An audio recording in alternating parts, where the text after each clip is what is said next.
Individual community chemists will now not be administering jabs until June. What does this mean for Australia's vaccine targets?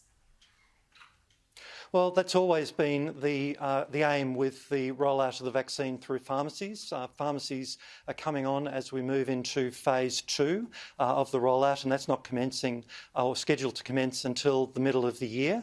In phase 2A, we'll be rolling the vaccine out to people by age groups. We'll be starting with the over 60s and then the over 50s. In the meantime, of course, we continue the rollout for phase 1B for older people and people with serious health concerns.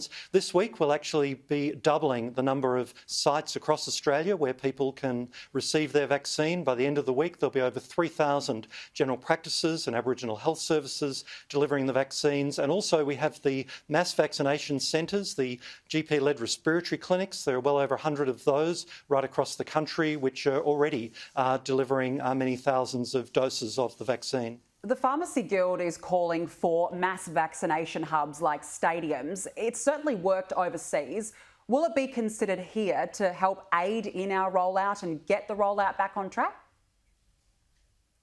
So, as I say, we already have mass vaccination centres through the GP-led respiratory clinics. In addition, the states and territories are all in discussions with the Commonwealth about how best to meet the needs of their own local populations, to make sure that nobody is missing out on the opportunity to receive these vaccines, particularly as we roll out phase 2 in the second half of the year. So nothing is off the table at this moment. OK, let's talk about the figures itself. The last update we had was on Friday. About 841,000 Australians had been vaccinated. How many people were vaccinated over the weekend? So we're still compiling those details. We did have clinics operating on both Saturday and Monday, and a huge thanks, Danica, to the tens of thousands of Australians who are involved in delivering this vaccine to the people of our country, and people who, during the holiday weekend, actually went to work and were delivering vaccines. We'll get an update on those numbers as they're compiled over the day today, and they'll be announced at some stage over the coming few days by Minister Hunt. OK, do you have a figure on exactly how many vaccinations have taken place in that 1A group? Because this was the priority. This covered all healthcare workers, those considered vulnerable. Do you have a total figure of 1A?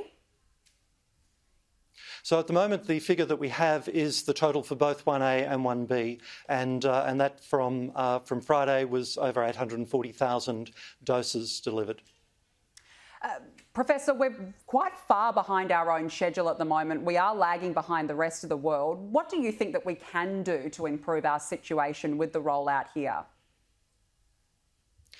Yes, so as you're aware, the plans and the timetable were revised at the end of January when it started to become very clear that we were going to have problems with international supply of vaccine. And we were scheduled to have received over 3 million doses of the AstraZeneca vaccine from overseas by now, which have not arrived in Australia because of the problems with shipments that we've seen happening here and in other parts of the world. Fortunately, as you know, the CSL facility has come online. There are now 2.5 million doses of the AstraZeneca vaccine which have been produced by the CSL facility.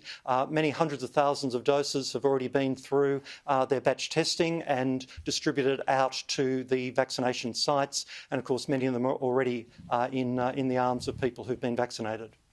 All right, I want to ask you about blood clots. What's the advice to people who are susceptible? Should they be receiving the AstraZeneca vaccine or the Pfizer vaccine?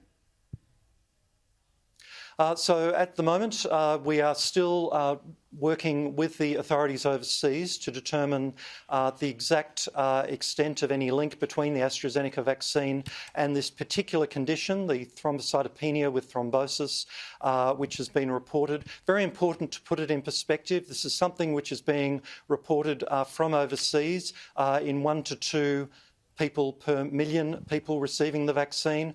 Of course, the risk of death from COVID-19 is 1 to 2 per 100 when we have outbreaks of COVID-19. So we've continued to work over the weekend with the authorities in Europe and the UK, where the AstraZeneca vaccine has largely been used and where most of the clinical experience exists. We'll be meeting again with the UK authorities over the next 24 hours, and the Australian Technical Advisory Group on Immunisation will be meeting this week to provide further advice. We do have updated advice on health.gov.au on the reports from the ATAGI, and also we have updated the consent form on health.gov.au so that people are informed about the chance of this side effect which is being reported, and of course can make an informed decision about vaccination, which people need to be doing every time they're being vaccinated for anything or taking any medicine.